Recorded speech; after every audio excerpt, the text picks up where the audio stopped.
Thank you so much for coming out today to this important conference, and of course thank you to Cara for organizing it.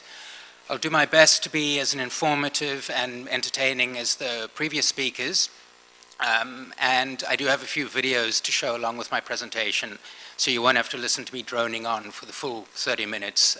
There will be a few minutes of video as well. About 10 years ago, I found myself in a very unusual situation. It was 3 a.m. in the morning, and I was on the side of a highway just north of Manila in the Philippines, looking for number plates on cars that were passing by. And the reason why I was looking for these number plates was because an informant who was working for me at the time and for the organization who I was with had told us that a dog meat trader had just forced 100 dogs into a truck, and he was headed in our direction. Within minutes of getting that information, we were on the road and waiting for that truck, and as soon as we saw the number plate, we gave chase. Naturally, the dog meat trader, once he realized that we were after him, accelerated and tried to get away, but the police who were working with us, of course, pulled their firearms, and it being the Philippines, were quite quick to point the firearms out the windows of the car and force the driver to pull over. Once he pulled over, we arrested him, and then we had the job of dealing with the dogs. We immediately went to the back of the truck and opened the doors and found the most horrifying sight imaginable. I'm not sure if you can envision this, but over 100 dogs crammed into a cage the size of a refrigerator was what met us. And in dealing with these dogs, the fact that there were so many crowded into the refrigerator, the fact that it was the tropics, the temperature was similar to the temperature we're experiencing here today. Most of the dogs were dead already. The poor dogs that were still alive had their mouths tied shut with nylon string that was cutting into their flesh. And all of their emotion and frustration and fear in the situation was captured in their eyes. They had the most desperate eyes staring out at us as we shined our flashlights on them. And this was my first experience of the dog meat trade. And over the ensuing 6 years that I worked in the Philippines, I came to the understanding that there is no question, whether you're working in the Philippines or here in Korea like I am now, the dog meat trade is a situation that is arguably the most severe companion animal welfare crisis that's facing this region right now. Although dog meat is consumed in other places around the world, its availability is most widespread in Asia. And conservative estimates over here are that there are more than 30 million dogs implicated in this industry across the region throughout Asia. These dogs are stolen from the streets. They are stolen from owners. They are often stray dogs who are just captured on the street. And over here in South Korea, they're obviously incarcerated on farms. They're transported, often over very long distances, and ultimately they're inhumanely slaughtered.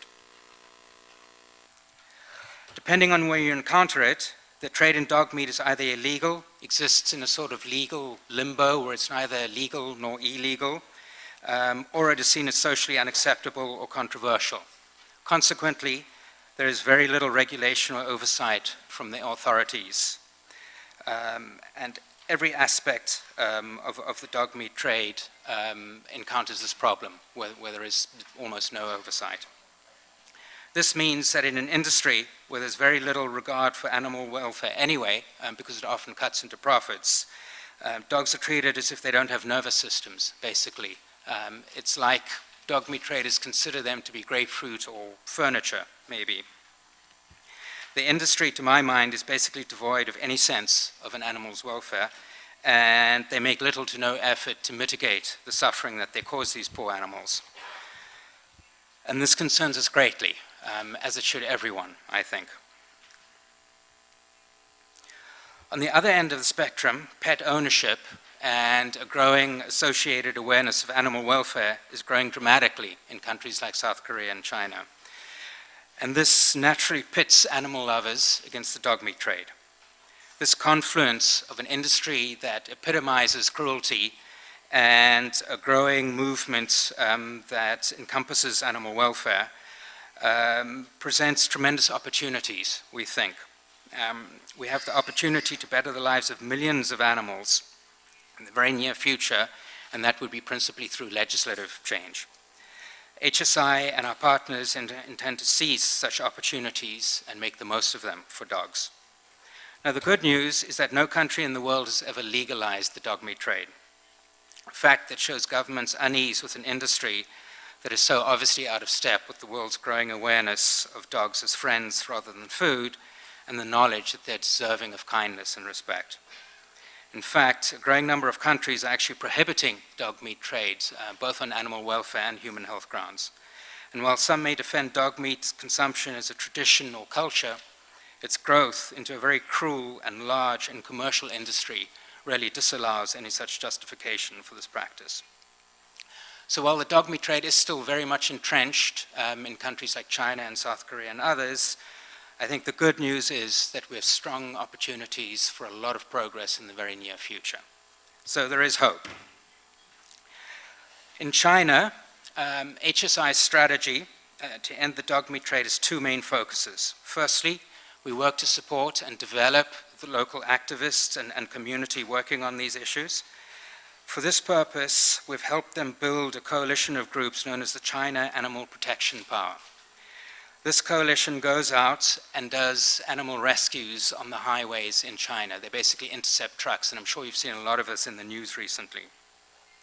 In the last 2 years alone, this coalition of activists supported by HFI has saved more than 10,000 animals, which I think is an incredible achievement. They've intercepted these long-distance transport trucks and basically used the concept that they don't have the required quarantine certificates in order to encourage the police to confiscate the animals and give them to the activists.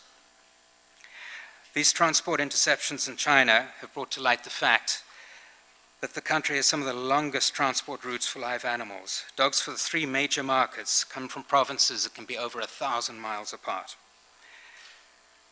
The journey is obviously excruciatingly cruel. The dogs don't get any water or food during these journeys. They're crammed into wire and wooden cages, and they often have to endure this for days.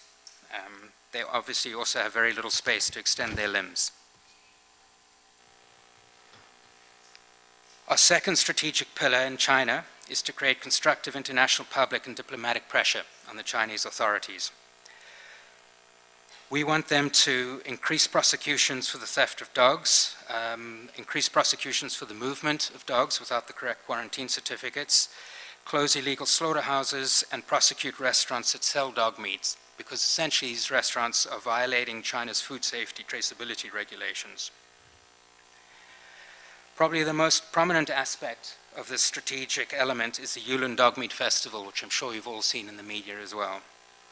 This annual event, which has only actually taken place since June of 2010, is something that has galvanized activists across China and in fact across the globe. We're now participating with these activists in a multi-year campaign to end this so-called festival in the city of Yulin. Local demonstrations, such as this one over here, against the cruelty of the event, bolstered by HSI drawing international condemnation of the annual horror, have eroded public and government support. So much so that on the national stage, we're starting to see polling results along the lines of these numbers. This poll, which was conducted just in advance of this year's Yulin Festival, came up with some very impressive figures that we were honestly quite surprised to see. It was 64% supported the end of the Yulin Festival, close to 52% said that the dog meat trade should be completely banned. 62% think that this festival damages China's reputation, and close to 70% of those people polled said they'd never actually eaten dog meat before. This poll came on the heels of an unprecedented 8 million Chinese people voting online to ban the dog meat trade in China. And in support of that, earlier in June this year, we submitted petitions that have been signed by more than 11 million people to the authorities in Beijing. Now, of course, China occupies a strategic position in our campaign. It sends the largest numbers of dogs to slaughter, estimated at 10 million right now. And there's no quick fix to ending consumer demand in a country the size of China and where an industry is at this sort of size as well. However, local activists are confronting dog meat traders in ways that we haven't seen in any other Asian countries, and we think that combined with a growing middle class, along with the growth in pet ownership and growth in awareness of animal welfare, that we hope to make significant progress with this confluence of a movement against the dog meat trade. In Vietnam, where things thankfully are on a smaller scale than Vietnam, but we're still dealing with about 5 million dogs a year that are consumed. Principally, the problem with Vietnam is that it's not only confined to Vietnam itself. There are 3 to 4 countries, namely Cambodia, Laos, and Thailand, that are providing Vietnam with the dogs to satisfy their market. So to end this trade, we obviously have to reduce consumer demand, but in the meantime, we've gotten all of the governments to create barriers to the trade, to eliminate that long-distance transport that is happening from the 3 countries into Vietnam.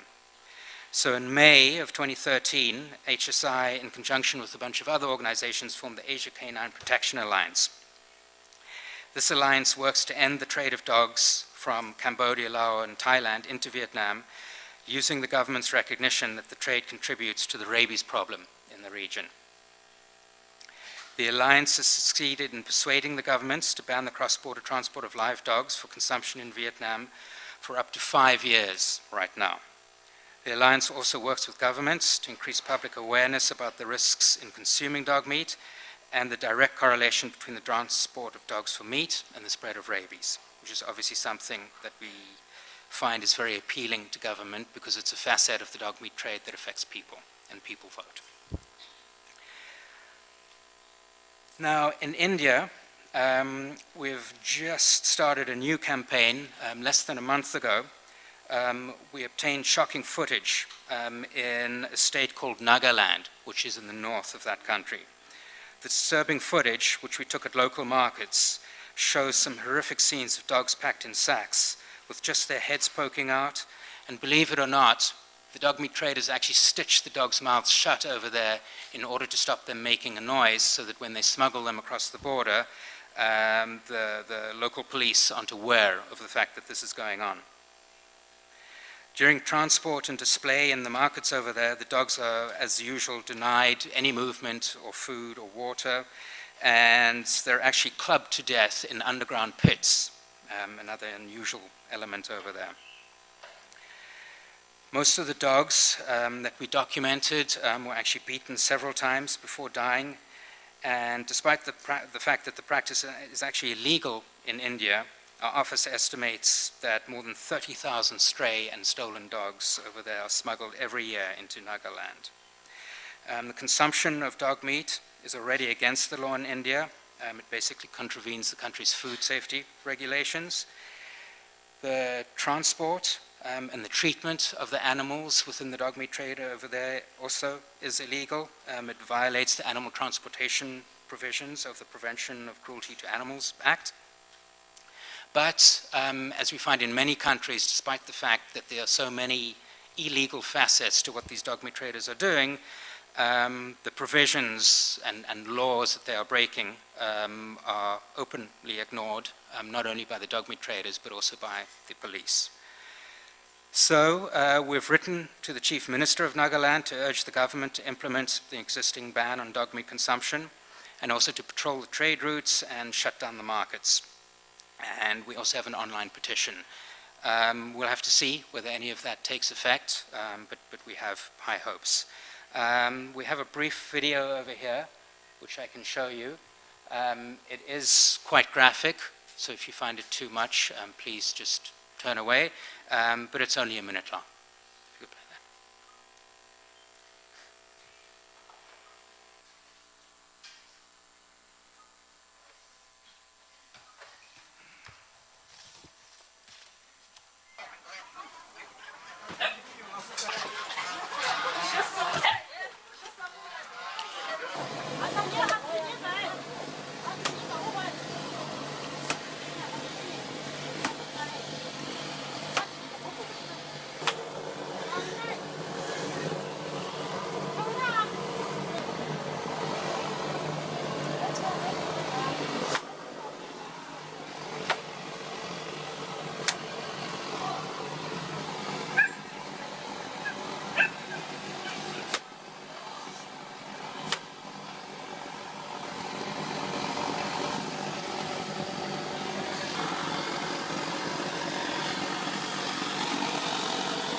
It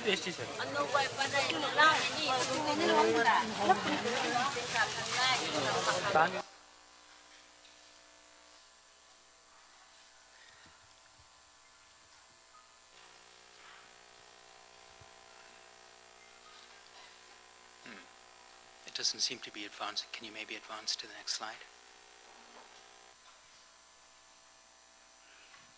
And one more. Anyway, as you can see from that video, clearly not a single iota of concern for the animal's welfare, and I don't think really any sense of the animal being sentient. Now, on to Korea. Although the dog meat trade exists across Asia, South Korea is unusual in that it's the only country where the trade is sustained via intensive dog breeding farms, both large and small. And this is in contradiction, rather, is different in that dogs in other dog meat regions are normally sourced from the street. Another unusual element about South Korea is the fact that it's the only first world nation that has a dog meat trade. Something that I think a lot of people would argue is incompatible with the reputation that South Korea has built and wants to keep, of course, as a modern country and a global leader. I think that with this status comes an obligation to safeguard animal welfare in line with international standards and expectations, and not doing so really risks tainting South Korea's reputation, and I think could damage their image for prospective tourists. And that's especially in light of the upcoming Winter Olympics, when there will be naturally a global media spotlight on this country. It's estimated that between 2.5 and 3 million dogs over here are slaughtered every year for human consumption. They're bred and raised on more than 17,000 farms, and these farms range in size from backyard operations of just 10 to 20 dogs up to farms that have thousands of animals on them. And these farms are located throughout the peninsula. They aren't just in one specific region. Unlike the trade in other countries, where animal suffering only starts with the capture of the dog, dogs in South Korea suffer both physically and mentally throughout every stage of the dog meat industry, basically from the day they are born until the day that they die. And that makes this country a particular concern because there's no way to intensively and cheaply farm a canine species without seriously and routinely compromising their welfare. On the farms over here, dogs are kept in small, barren cages. They're isolated or in small groups, and they have no environmental enrichment. In many cases, the cages don't even have a solid floor. They're just wire mesh cages, and the dogs have to live on this wire mesh and sleep on it and sit on it, and that's all they have. They don't have any solid surface to sit on. The dogs are usually fed the dismembered parts of other animals and human food waste. They never actually get the experience of drinking water because water is mixed into the human food waste, which creates a sort of runny soup, and that's considered sufficient for their water needs. Their existence is basically one of fear, boredom, frustration, hunger, and disease. And of course, there's no veterinary care available for them, and pretty much no protection from the weather extremes over here. When we visit dog farms in South Korea, and we've seen many, many, many of them, we regularly see a wide range of injuries and conditions. These include untreated eye infections, skin diseases, prolapsed bowels, painfully swollen feet, obviously from having to live on wire mesh floors. We also see self-mutilation, stereotypical cage pacing, and clear mental depression, and just the trauma of their existence that has caused a lot of them to shut down completely on a mental basis. The male and female dogs used for breeding can often spend years and years incarcerated on these farms. During transport, things actually get worse. Dogs frequently incur injuries from the clamps and ropes that are used to control them and pack them into cages. Certainly the cages are handled in a very careless manner, and that can result in broken bones. Dogs are kept in these cages during transport and while they are kept at market. Once again, no food or water is made available to them. The killing of dogs is equally brutal. Until recently, strangulation through hanging and beating to death, sometimes in combination with the most common killing methods. Although the practice of hanging still does occur, it's been largely replaced by the equally cruel use of electrocution. Electrocution takes place by forcing a single electrode into the dog's mouth, which doesn't necessarily render the dog insensible to pain, but there are often repeated applications of these electrical probes. And the dogs remain fully conscious during this process, and often during the dehairing process when they're put into machines that basically spin round in order to remove the hair from the dog. Slaughter often happens in full view of the other dogs, and this naturally adds to their mental distress. Whilst the vast majority of Koreans don't routinely eat dog meat, surveys show us that it is least likely to be eaten by younger Koreans. The right of others to eat it is still defended by a majority. The key arguments used to defend the industry are that it's a traditional food, believed to be beneficial for health, and that meat dogs are somehow different from dogs chosen as family pets, and basically no different from other livestock species. I think understanding and responding sensitively to these arguments will obviously be key to ending this cruel trade in South Korea. And as such, HSI, along with our local partners, are campaigning to eliminate the commercial dog meat trade in South Korea by changing these public attitudes towards the practice, and then of course by reducing the demand for dog meat, promoting humane alternative livelihoods for farmers who want to leave the industry, and there seem to be quite a lot of them who do. And then, of course, working with the industry to secure a political commitment to phase out and ultimately ban all elements of the trade. Now, of course, the fact that there are dog meat traders outside the front doors of this venue don't necessarily indicate it that they are absolutely on our side in this in terms of working together, so I think some work still needs to be done over there.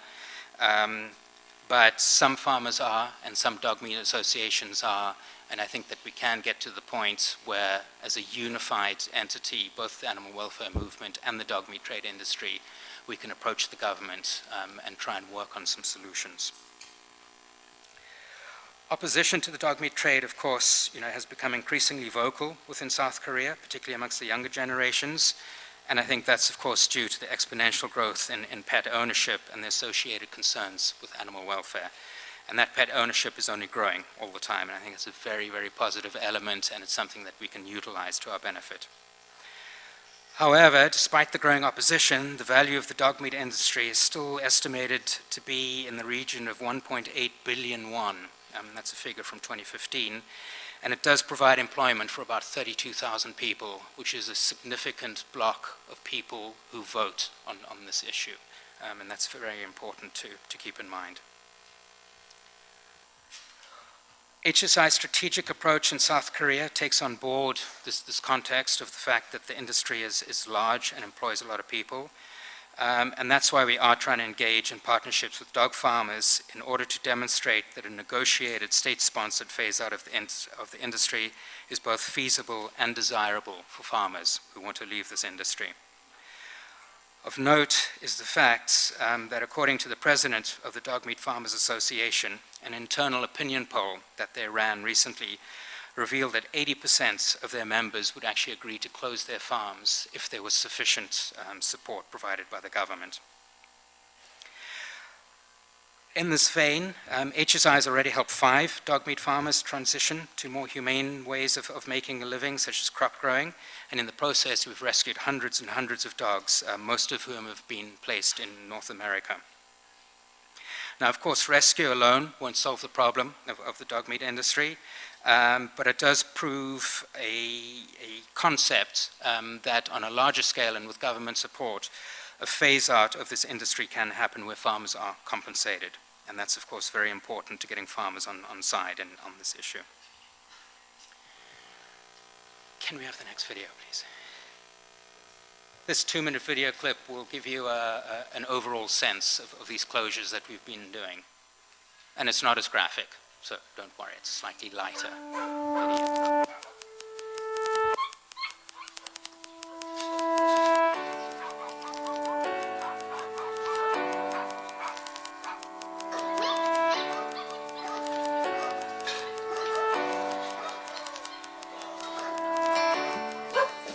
Sad life for any dog to have had this existence.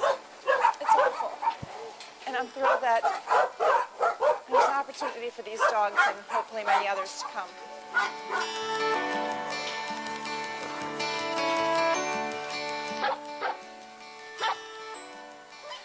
greater goal is to end the misery across South Korea that all dogs within this trade face, and all live within these conditions and this lack of any attention, never mind love. And our goal is to work with the farmers and work with traders and anyone else we need to make that happen.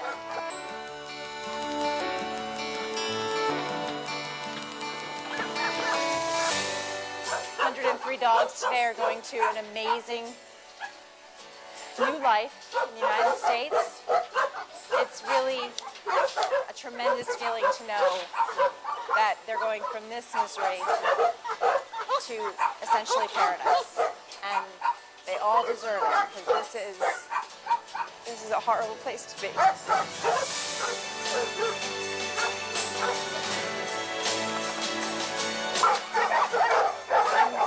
so thrilled to be part of this. You're all going to get out of here, I promise. I promise. I promise. You're going to a happy place. Yes, you are. Yes, you are. Yes, you are. You're going to a happy place, baby.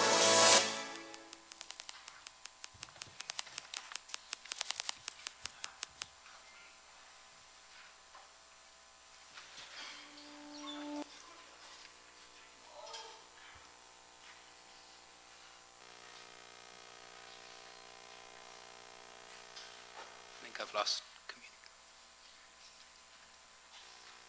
Perfect. Thank you. One final point I'd like to make before concluding is that it should be noted that regulating the dog meat industry has been proposed at many times. And I think of special concern is the fact that it's been proposed by legislators. Regulating the industry is an approach that we and other animal welfare proponents reject, basically because we think it's impossible to humanely raise and slaughter dogs on an industrial scale. I think if South Korea was to go the legalization route and regulation, would be the first country in the world to actually regulate the production of dogs for human consumption. And to do that at a time when most nations with dog meat industry are taking steps to move away from what is perceived as a problematic industry is something that would, I think, cause huge problems and basically cause an outcry from the public and certainly from the animal welfare community as well. I think that apart from being out of step with the rest of the world's approach to animal welfare, regulation would require immense resources at great expense to the Korean taxpayer. And furthermore, existing laws and regulations that already pertain to the dog meat industry are already inadequately enforced. And so we'd just be looking at an industry-wide phenomenon where this would likely continue.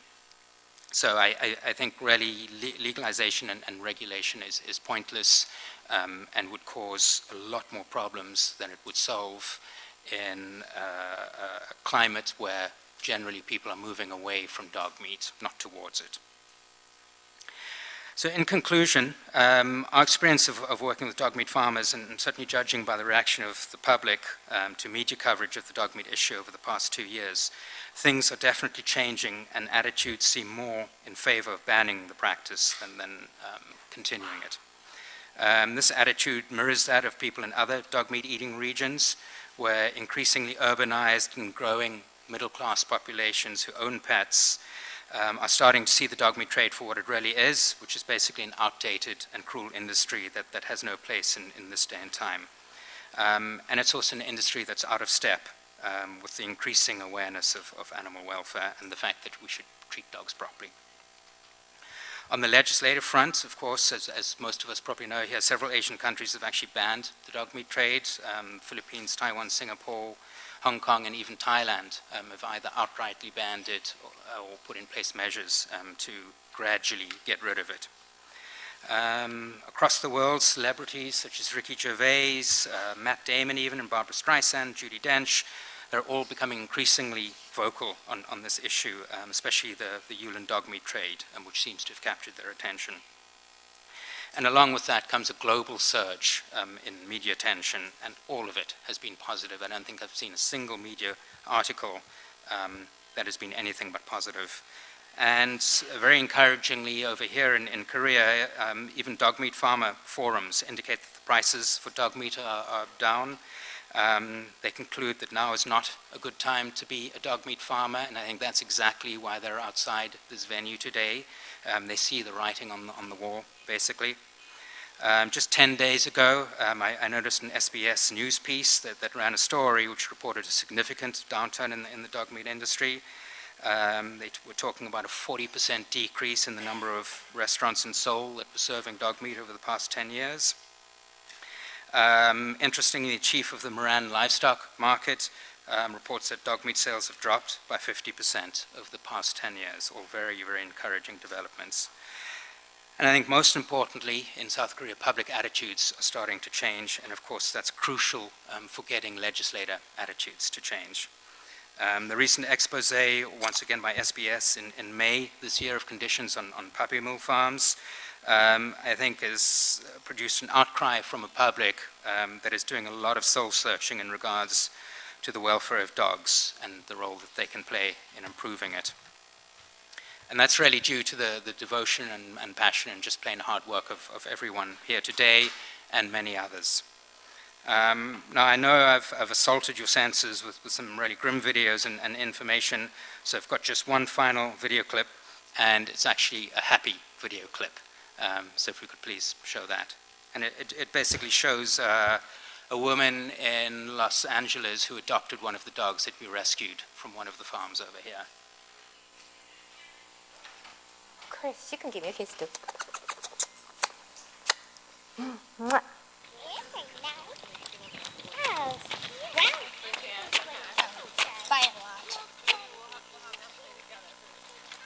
Renamed her after we got that. Her names are Jinju, the meaning of pearl in Korean.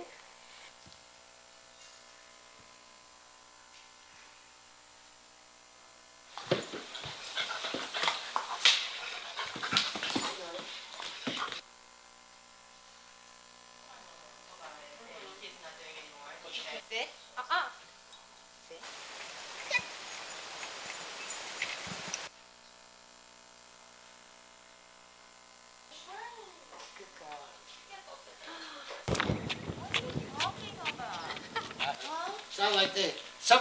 It's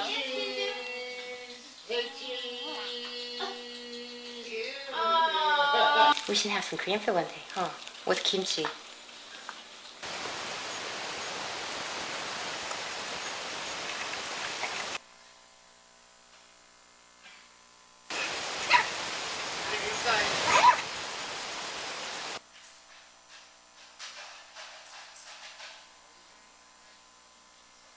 Of course. That's what we want for every dog.